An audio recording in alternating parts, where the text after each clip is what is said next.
بسم الله الرحمن الرحيم اقرأ باسم ربك الذي خلق خلق الإنسان من علق اقرأ وربك الأكرم الذي علم بالقلم علم الإنسان ما لم يعلم.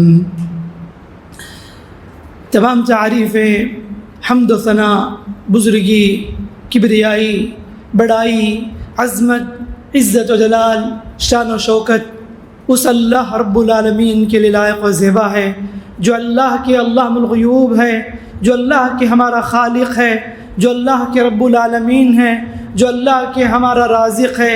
اسی کے اختیارات ہیں، اسی کا حکم چلتا ہے، اسی کے پاس خزانے ہیں، وہ کسی کا محتاج نہیں، ہم سب اس کے محتاج ہیں. درود و سلامتی ہو آپ کے اور ہمارے پیغمبر اسلام رحمت للعالمین سید المرسلین خاتم النبیین محمد مصطفیٰ مجتبی صلی اللہ علیہ وسلم پر، جنہوں نے ہمیں زندگی میں جینے کا طریقہ سلیقہ سکھایا. معزز اسلامی بھائیوں اور پردہ نشین خواتین اسلام، فی الوقت تمام ہی جگہوں میں اسکول کی چھٹیاں ختم ہونے کو ہے اور بہت جلد تعلیمات اور نیو اکیڈمک شروع ہونے والی ہے. تو اسی سے مناسب سمجھا گیا کہ علم اور تعلیم کے تعلق سے کچھ باتیں رکھ سکے. دیکھیے، ہر قوم میں، ہر مذہب میں تعلیم کی اہمیت رہی، لیکن اسلام نے تعلیم کی اہمیت جتنی دی شاید کسی مذہب میں اتنی اہمیت نہیں ہے.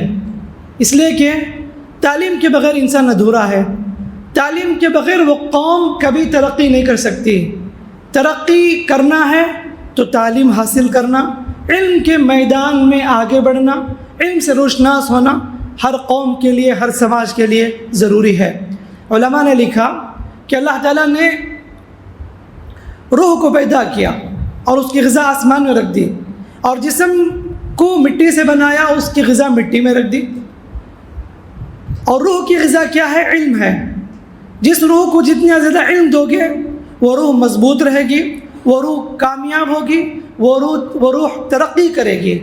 تو اسی لیے تعلیم یہ بہت بہت ضروری ہے. تو میں نے کہا کہ کسی بھی سماج کے لیے، کسی بھی قوم کے لیے ترقی اس وقت تک ممکن نہیں جب تک کہ وہ تعلیم حاصل نہ کر لے. اللہ تعالیٰ نے اور شریعت نے فوقیت کی اگر بات کہیں تو دولت کو، شہرت کو، حسب و نسب کو نہیں، بلکہ علم کی وجہ سے فوقیت کو تسلیم کی ہے. کہا کہ قل هل يستوي الذين يعلمون والذين لا يعلمون، اے نبی کہہ دیجئے کیا جاننے والے اور نہ جاننے والے کیا دونوں برابر ہو سکتے ہیں؟ ایک آدمی بڑا مالدار ہے، دولت مند ہے، بینک بیلنس ہے، پراپرٹی سب کچھ ہے، لیکن علم سے خالی ہے. ایک دوسرا شخص ہے، غریب ہے، غربت، محتاجی اس کے پاس ہے، لیکن اللہ نے اسے علم سے نوازا ہے. اگر دونوں کو کمپیئر کیا جائے تو یاد رکھنا کہ جو آدمی غریب ہے لیکن اس کے پاس علم ہے وہ مقام رکھتا ہے. قل هل يستوي الذين يعلمون والذين لا يعلمون. اللہ تعالیٰ نے نبی کریم صلی اللہ علیہ وسلم کو علم کے اضافے کے لیے دعا سکھائی اور حکم بھی دیا وَقُلْ رَبِّ زِدْنِي عِلْمًا، کہو اے اللہ تو مجھے علم میں اضافہ فرما. اور آدم علیہ السلام کو جو فوقیت حاصل ہوئی فرشتوں پر، کس بنیاد پر؟ علم کی بنیاد پر. وَعَلَّمَ آدَمَ الْأَسْمَاءَ كُلَّهَا ثُمَّ عَرَضَهُمْ عَلَى الْمَلَائِكَةِ. اللہ تعالیٰ نے آدم علیہ السلام کو وہ سارے علوم بتائے، سارے اسماء بتائے، پھر ملائکہ کے پاس انہیں پیش کیا، سارے ملائکہ کو سجدہ کرنے کا حکم دیا. یہ مقام کیسے ملا؟ علم کی وجہ سے. فرشتے تو کہنے لگے قالوا سبحانک لا علم لنا الا ما علمتنا، اللہ تیری ذات پاک ہے، ہمیں تو اتنا ہی معلوم ہے جو تو نے ہمیں سکھایا ہے. تو سارے فرشتے آدم علیہ السلام سجدہ کیے. علم کی بنیاد پر یہ فوقیت، یہ فضیلت عطا کی گئی. تو اسی لیے تعلیم بہت ضروری ہے. تعلیم کیوں ضروری ہے؟ اس لیے کہ تعلیم انسان کو انسان بناتی ہے، تعلیم انسان کو مہذب بناتی ہے. تعلیم اس لیے ضروری ہے اس لیے کہ تعلیم انسان کو کامیاب بناتی ہے. تعلیم انسان کو بڑوں کے ساتھ پیش آنے کا طریقہ سکھاتی ہے. تعلیم انسان کو چھوٹوں کے ساتھ شفقت کرنے کا سلیقہ سکھاتی ہے. تعلیم انسان کو معاشرے کے لیے فائدہ مند بناتی ہے. اس لیے ہر بچے کو، ہر خاندان کے ہر فرد کو معاشرے کے ہر فرد کو تعلیم کا حاصل کرنا بہت بہت ضروری ہے، اور اسی سے ہماری ترقی ہے۔ آج افسوس یہ ہے ہم اسے فراموش کر دیے، دولت میں، شان و شوکت میں، فخر میں، غرور میں ہم نے کامیابی سمجھ لی، حالانکہ جو کام ہمیں کرنی ہے وہ علم کے میدان میں آگے بڑھنا ہے۔ انگریز اس ہندوستان میں آئے، ایسٹ انڈیا کمپنی کے نام سے داخل ہوئے، اور ان کا مقصد ہندوستان پر قبضہ جمانا تھا، اور وہ دھیرے دھیرے قبضہ جما لیے بھی۔ سیاسی چال بازیاں بہت کچھ تھی، لیکن انہوں نے یہاں پر جو اہم کام، جو کردار ادا کیا، اپنی مینٹالٹی اور آئیڈیالوجی کو لوگوں کے ذہنوں میں بٹھانے کے لیے یہاں پر انہوں نے بڑے سے بڑے کالجز کھولے، اسکول قائم کیے، تاکہ وہ ساری سوچ، نظریات جو ان کی ہیں بچوں کے دلوں میں بٹھا دیں اور ان کے ذہنوں میں بٹھا دیں۔ یہ مقصد کے لیے انہوں نے جگہ جگہ پر کالجز کھولے۔ اکبر الہ آبادی تنزیہ طور پر جو انگریزوں کی چال بازیاں تھیں، مکاریاں تھیں، ان کی جو ہوشیاری تھی، جو ان کی پلاننگ تھی، اس کو انہوں نے اس شعر کی شکل میں اس کا تذکرہ کیا: یوں قتل سے بچوں کے بدنام نہ ہوتا، افسوس کہ فرعون کو کالج کی نہ سوجی۔ فرعون کے پاس کسی نجومی نے آ کر کہا تھا کہ بنی اسرائیل کے بچے سے تیری حکومت ختم ہو جائے گی، تو اس نے حکم دے دیا کہ لڑکوں کو قتل کر دیا جائے۔ اکبر الہ آبادی کہتے ہیں کہ اگر فرعون ایک کالج کھول دیتا اور کالج میں اپنا سلیبس داخل کرتا اور بنی اسرائیل کے بچوں کو وہاں پڑھاتا، وہ جو سوچتا وہ ساری چیزیں ان کے دلوں میں، ذہن میں بٹھا سکتا تھا، لیکن وہ بچوں کو قتل کیا، بدنام ہو گیا۔ یوں قتل سے بچوں کے بدنام نہ ہوتا، افسوس کہ فرعون کو کالج کی نہ سوجی۔ مطلب ہے میرے بھائیوں، تعلیم کے ذریعے ذہنوں کو چینج کر سکتے ہیں۔ انگریزوں نے یہی کیا کہ اس تعلیم کے ذریعے لوگوں کے مائنڈ کو ڈائیورٹ کیا اور ان کی تبدیل کرنے کی پوری کوشش کی۔ تعلیم کے ذریعے یہ تبدیلی ہو جاتی ہے، اور سبحان اللہ یہی وجہ ہے کہ اسلام کا پہلا میسج یہی رہا: اقرأ بسم ربک الذی خلق، کیونکہ یہ قوموں کو تبدیل کر دیتی ہے، ذہنوں کو تبدیل کرتی ہے۔ وہ عرب کے لوگ جو اونٹوں کو چرانے والے تھے، وہ عرب کے لوگ جو تہذیب سے ناآشنا تھے، وہ لوگ جو کفر و ضلالت میں پڑے ہوئے تھے، کس چیز نے تبدیل کی؟ تعلیم نے تبدیل کر دی۔ اقرأ بسم ربک الذی خلق جو اسلام کا پہلا میسیج تھا، اللہ کے نبی صلی اللہ علیہ وسلم جو غار حرا میں تھے تو یہ پہلا میسیج جو دیا گیا، قرآن کا میسیج، قرآن کی پہلی آیت: اقرأ بسم ربک الذی خلق، پڑھو اپنے رب کے نام سے جس نے پیدا کیا۔ خلق الانسان من علق، پیدا کیا انسان کو جمے ہوئے خون سے۔ اقرأ وربک الاکرم، پڑھو تمہارا بڑا کرم والا ہے۔ الذی علم بالقلم، جس نے قلم کے ذریعے تمہیں سکھایا۔ علم الانسان ما لم يعلم، انسان کو ساری چیزیں عطا کی، وہ ساری تعلیم دی جو اسے نہیں جانتا تھا۔ سبحان اللہ، یہ تبدیلی کس قدر تبدیلی ہوئی؟ 100 سال کے اندر یہ لوگ جو تعلیم سے ناآشنا تھے، یہ سارے لوگ، عرب کے لوگ، پوری دنیا پر قبضہ جما لیے۔ تعلیم کی طاقت، ایجوکیشن کی پاور تھی جو انہیں چینج کر دی، تبدیل کر کے رکھ دی۔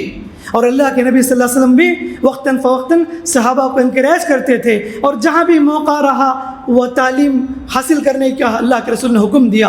اور جبکہ نبی صلی اللہ علیہ وسلم امی، عرب کے لوگ امی، یہ سب کچھ ان کے پاس حالتیں تھیں، لیکن علم کے بعد ان کی زندگیاں بدل گئی۔ جنگ بدر میں 70 قیدی لائے گئے اور کہا گیا کہ جن کے پاس فدیہ ہے وہ دے کر اپنے آپ کو آزاد کرا لو، لیکن جن کے پاس نہیں ہے کہا گیا کہ اگر تمہیں علم ہے تمہارے پاس تو انصار کے بچوں کو سکھا دو، یہی تمہارے لیے فدیہ ہے۔ سبحان اللہ، یہ اسلام کس قدر انکریج کرتا ہے علم کے لحاظ سے، تعلیم کے لحاظ سے۔ تو یہی تبدیلی، سبحان اللہ، صحابہ کی بات کریں، تابعین، تابعین، ائمہ جتنے بھی، سبحان اللہ، اس کے بعد لمبا سلسلہ علم دین کی بات کہیں۔ آج ہم امام بخاری رحمۃ اللہ علیہ کو یاد کرتے ہیں، یاد رکھتے ہیں۔ امام بخاری ہو، امام مسلم، امام ترمذی، ابن ماجہ، نسائی، امام مالک، اور ائمہ کی بات کہیں، امام شافعی رحمۃ اللہ علیہ، امام ابو حنیفہ رحمۃ اللہ، امام احمد بن حنبل رحمۃ اللہ علیہ، کتنی لمبی فہرستیں ہیں۔ یہ سب ان کی خدمات ہیں، علم نے انہیں تبدیل کیا، تعلیم نے تبدیل کی۔ تو یہ سب ان کی کوششیں تھیں، یہ سب ان کا جذبہ رہا، علم کی وجہ سے ان کی زندگیاں بدل گئی، دنیا میں روشن۔ امام ظہری رحمۃ اللہ علیہ کے بارے میں آتا ہے کہ وہ قلم کو تراشتے تھے، اتنا لکھتے تھے، انہوں نے وصیت کی کہ اگر میں انتقال ہو جاؤں، جو قلم کے جو چھلکے ہیں اسی کے ذریعے تم پانی گرم کرنا اور اسی سے مجھے غسل دینا۔ میں قیامت میں اللہ سے کہوں گا، اے اللہ میں نے پوری زندگی علم کے لیے وقف کر دی اور تیری رضامندی کے لیے میں نے سب کچھ کیا، یہ حالت تھی اسلاف کی، ان کی زندگیاں ایسی تھی. اور اس کے بعد بھی دیکھیے سبحان اللہ ترقی کس قدر تعلیم کی لحاظ سے.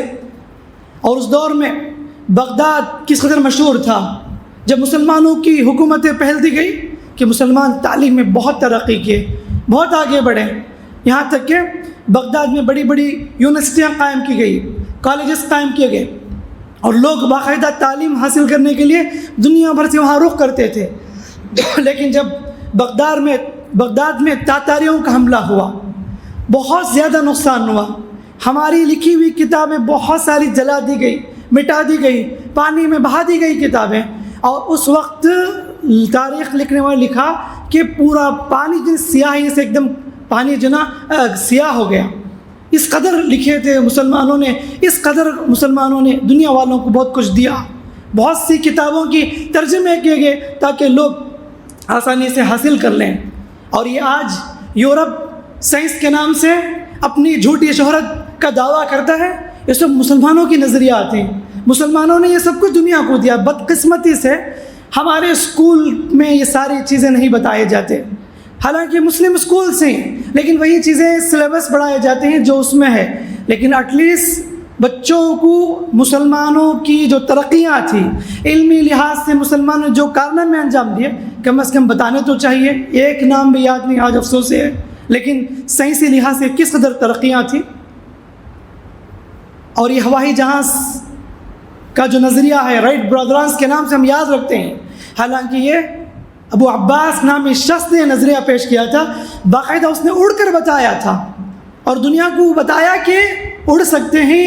اور یہ نظریہ کس نے دی؟ مسلمان نے دی. اور اس طریقے سے اگر ہم دیکھیں واسکو ڈی گاما جو سیاح ہے، اس کو راستہ بتانے والا کون تھا؟ عرب ملاح ماجد تھا، اس نے اسے راستہ بتایا تھا. اور اسی طریقے سے ابن سینا کی بات کہیں، القانون نامی کتاب لکھ کر میڈیکل فیلڈ میں اس نے تہلکہ مچا دی. اور آج بڑے بڑے یونیورسٹیز ہیں، آکسفورڈ ہو یا جتنے بھی بڑے بڑے، انہی کی کتاب کو ڈیفرنٹ ایڈیشن میں تقسیم کر کے پڑھائے جاتے ہیں اور باقاعدہ ریفرنس بک کے طور پہ استعمال کیا جاتا ہے میڈیکل فیلڈ میں. یہ اور بات ہے کہ ان ناموں کو چھپا دیا جاتا ہے. ہماری ساری کتابیں جرمن کے میوزیم میں نظر آتی ہیں جو شروع میں پہلے صدیوں میں لکھے گئے کتابیں. سبحان اللہ آج بھی گواہ موجود ہیں. ساری ترقیاں مسلمانوں کی تھی. بتانا ہے میرے بھائیوں، ہماری گزری ہوئی زندگی پاسٹ ٹینس بہت ہی روشن، علم میں آگے بڑھنے والے، ترقی کرنے والے. لیکن اگر آج کی حالت اگر ہم دیکھیں مسلم قوم کی، مسلم سماج کی، علم کے لحاظ سے اس قدر پیچھے، بلکہ اس قدر کمزور، دلت سے بھی بدتر رپورٹ کے مطابق یہ آج ہماری حالت ہے.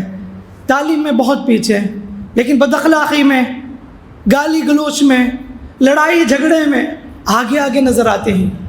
یہ حقیقت یاد رکھو کہ دنیا والوں نے سمجھا کہ یہ تعلیم میں ہمارے لیے ترقی ہے، اسی لیے آج جگہ جگہ پر تعلیمی بیداری ہے اور اس پر کوشش بھی ہو رہی ہے.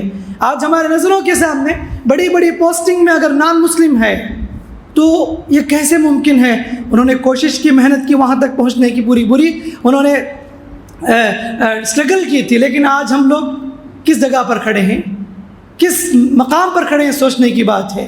آج ہمارے بچے کی حالت کیا ہے؟ کچھ پڑھ لیے بس، ماں باپ کسی جگہ پر کام کو لگا دیے. اور کچھ لوگوں کو تو تعلیم کے قریب بھی جانے نہیں دیتے، اسکول بھی نہیں داخل کراتے. غربت کا بہانہ بنا کر اپنے بچوں کو ہوٹل میں گلاس دھونے کے لیے یہ میکینک کے پاس جمع کر دیتے ہیں. وہی غیر مسلم کے بچوں کو اگر بات کہیں، پیر میں چپل بھی نہیں ہے، بھوک برداشت کر کے، غربت برداشت کر کے اپنے بچوں کو پڑھاتے ہیں.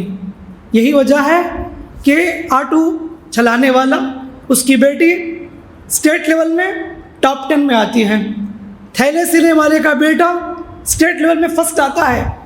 ان کے پاس بھی تو غربت تھی، ان کے پاس بھی تو محتاجی تھی، لیکن ان کی سوچ علم کے معاملے میں.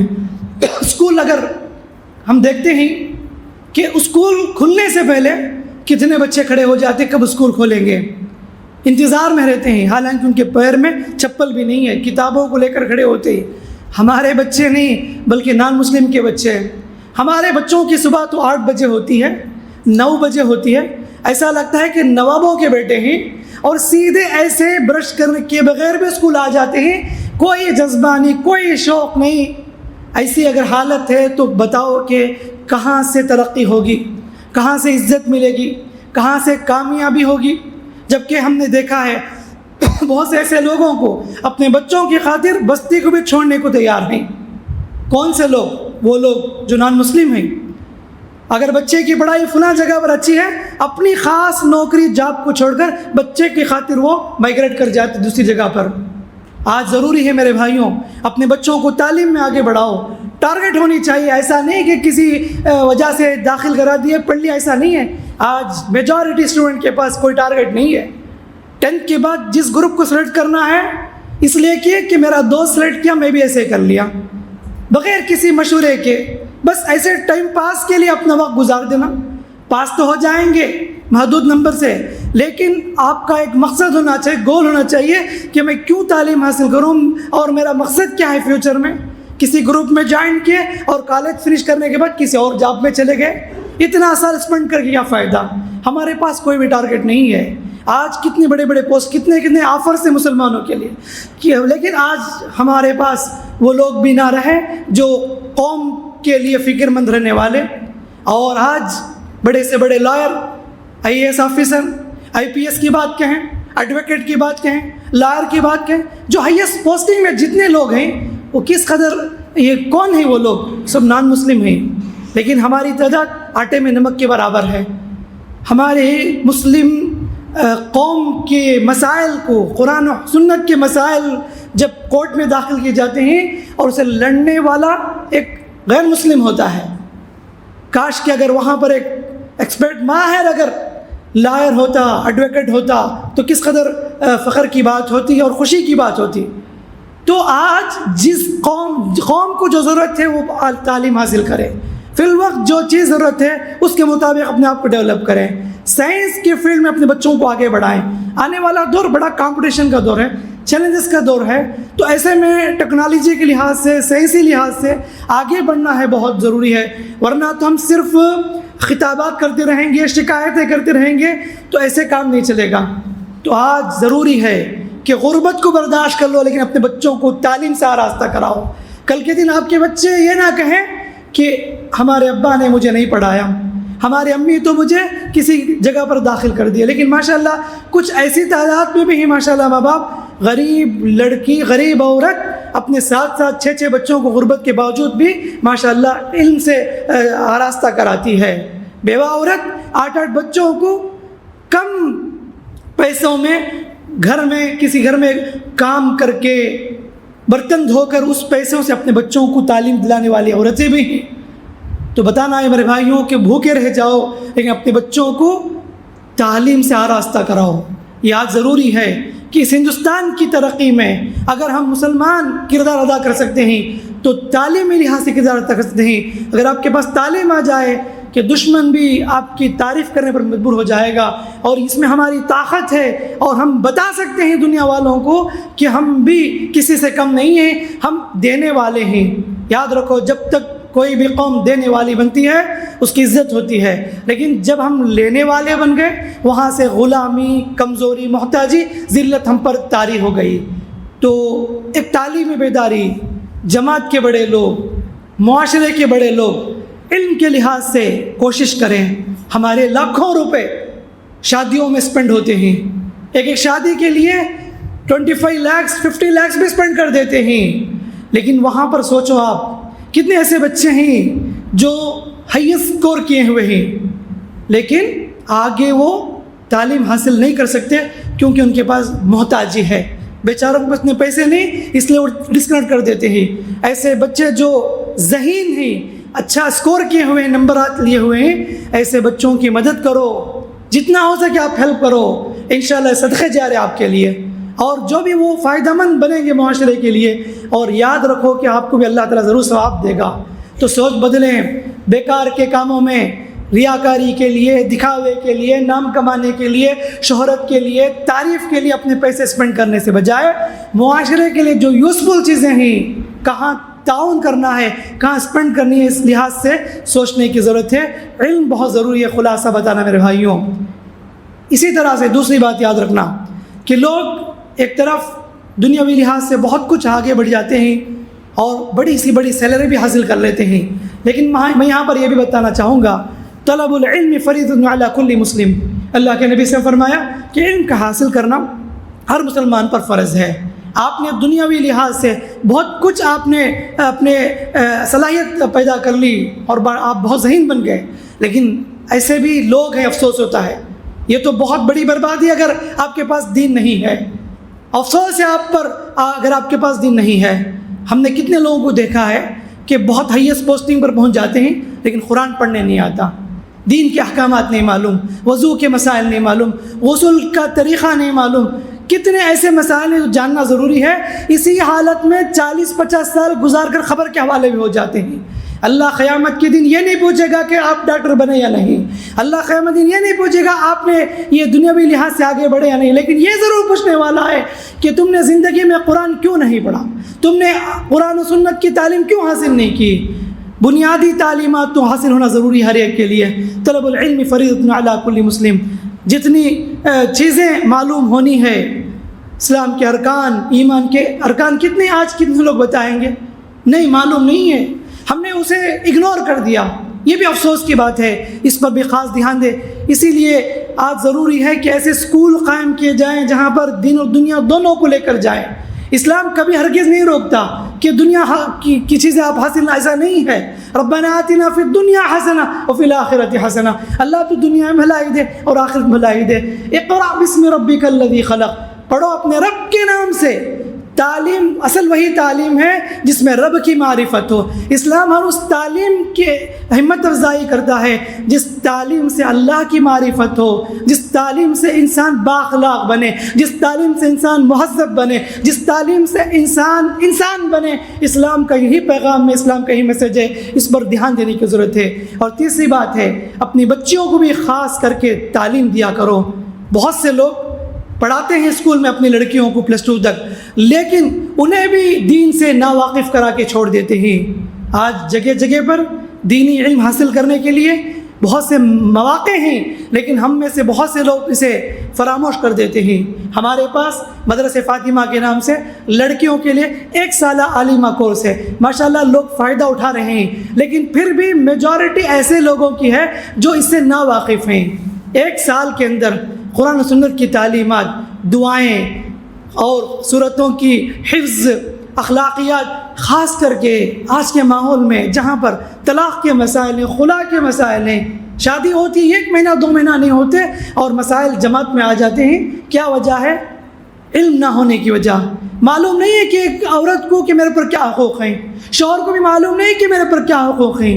یہ حقوق زوجین جو معلوم کرنا بہت ضروری ہے، تو وہ ساری چیزیں اس علم کے ذریعے اس جگہ پر اگر اپنے بچوں کو داخل کرائیں گے تو اس خوشگوار ازدواجی زندگی کیسے گزارنی ہے، وہ ساری چیزیں الحمدللہ اس میں پڑھائے جاتے ہیں۔ تو لہٰذا اپنے بچوں کو بھی علم سے آشنا کرائیے۔ یاد رکھنا کہ اگر ایک لڑکی، ایک عورت تعلیم حاصل کر لیتی ہے تو خاندان کے لیے وہ ایک نمونہ بن جاتی ہے اور خاندان کو لیڈ کرتی ہے، اپنے بچوں کی تربیت کرتی ہے۔ اور جتنے بھی نام ہم گناتے ہیں اور یاد رکھتے ہیں، امام شافعی رحمۃ اللہ علیہ، امام بخاری، ان سب کے پیچھے کس کا ہاتھ تھا؟ ان کی والدہ کا کردار تھا، ان کی والدہ کی دعائیں، تربیت وہ رنگ لائی۔ یہی وجہ ہے کہ دنیا کے امام بن گئے، دنیا کو دینے والے بن گئے کہ عورتوں کو تعلیم سے آراستہ کراؤ۔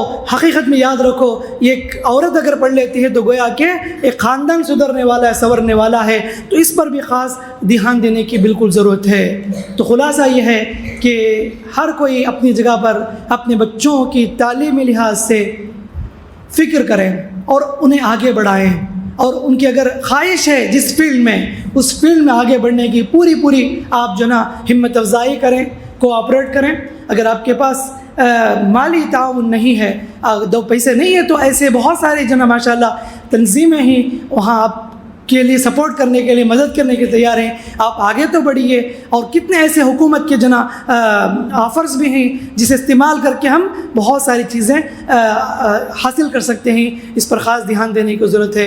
دعا ہے رب تعالیٰ سے اللہ تعالیٰ مسلم قوم کو علم سے آراستہ فرمائے، اللہ تعالیٰ نوجوانوں کی اصلاح فرمائے، اللہ رب العالمین ہندوستان کے مسلمانوں کو عزت اور سربلندی عطا فرمائے، اللہ تعالیٰ خیر کا معاملہ فرمائے، اللہ رب العالمین جہاں بھی مسلمان پریشانی، اللہ ان کی پریشانی کو، تکلیف کو اللہ تعالیٰ دور فرمائے، اللہ تعالیٰ ہمیں اس ملک میں جہاں بھی رکھے، جب تک رکھے ایمان کی حالت میں رکھے، اسلام کی حالت میں رکھے، ہماری موت آئے تو ایمان کی حالت پر آئے، اسلام کی حالت پر آئے، اللہ آنے والے نسلوں کی حفاظت فرمائے، آنے والے نسلوں کی اس ملک میں حفاظت فرمائے، اور جو بھی آنے والے دنوں میں جو نتائج آنے والے ہیں اللہ تعالیٰ مسلمانوں کے لیے وہ چیزیں فائدہ مند بنائے، خیر کا معاملہ فرمائے، اللہ تعالیٰ ہر قسم کے شر سے آفات سے اللہ تعالیٰ سب کی حفاظت فرمائے۔ اللہم آمین۔ بارک اللہ لنا ولکم فی القرآن الحکیم ونفعنا وإیاکم بالآیات والذکر الحکیم، انہ تعالی جواد کریم ملک برفق رب حلیم۔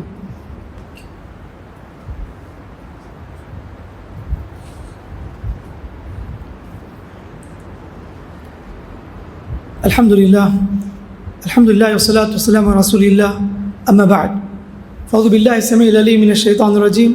الحج اشہر معلومات فمن فرض فیہن الحج فلا رفث ولا فسوق ولا جدال فی الحج۔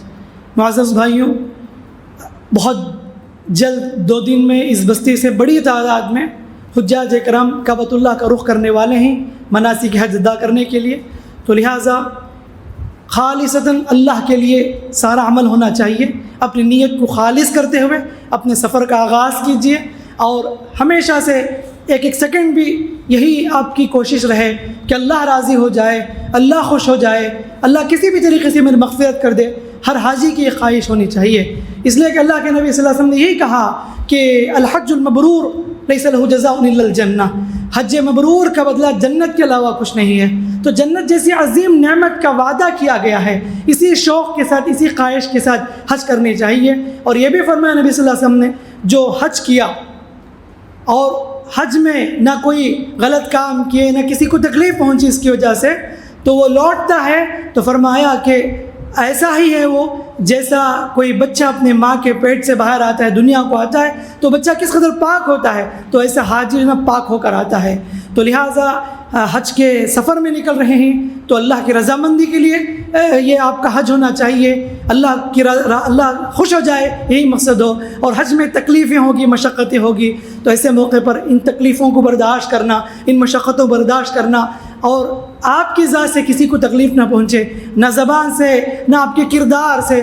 قرآن کا بھی یہ تعلیم ہے کہ حج میں جاتے ہیں تو آپ بااخلاق بن کر رہو، ہر قسم کے غلط کاموں سے، گناہ سے بچتے رہو۔ فمن فرض فیہن الحج فلا رفث ولا فسوق ولا جدال فی الحج، نہ حج میں کوئی بےہودہ حرکت کریں، نہ گالی گلوچ، نہ گناہ کے کام، نہ جھگڑے، بالکل وہاں پر آپ صبر کا معاملہ کریں، تحمل برداشت کے ساتھ اللہ تعالیٰ کے حکم کے مطابق حج کی ادائیگی بالکل کریں۔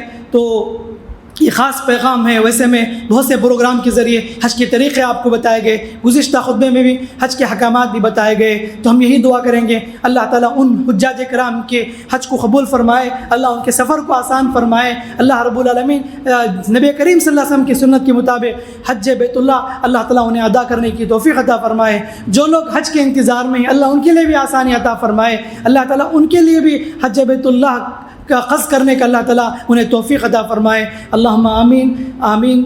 فاعوذ باللہ السمیع العلیم من الشیطان الرجیم، ان اللہ وملائکتہ یصلون علی النبی یا ایھا الذین آمنوا صلوا علیہ وسلموا تسلیما۔ اللہم صل علی محمد وعلی آل محمد کما صلیت علی ابراہیم وعلی آل ابراہیم انک حمید مجید۔ اللہم بارک علی محمد وعلی آل محمد کما بارکت علی ابراہیم وعلی آل ابراہیم انک حمید مجید۔ ربنا آتنا فی الدنیا حسنہ وفی الآخرۃ حسنۃ وقنا عذاب النار۔ ربنا لا تزغ قلوبنا بعد إذ هديتنا وهب لنا من لدنك رحمة إنك أنت الوهاب۔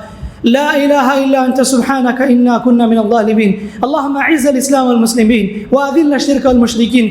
اللهم يا مولانا ويا خالقنا ويا رازقنا أعز الإسلام والمسلمين۔ اللهم دمر أعداء الدين، اللهم ارحم المسلمين في غزة، اللهم انصر إخوان المسلمين في فلسطين برحمتك وجودك وكرمك وحلمك يا أكرم الأكرمين يا أجود الأجودين يا رب العالمين۔ إلهنا خالقنا ورازقنا، نحن الضعفاء والفقراء أنت القوي وأنت العزيز. اللهم عليك بأعدائك وأعداء الدين. اللهم عليك باليهود الغاصبين.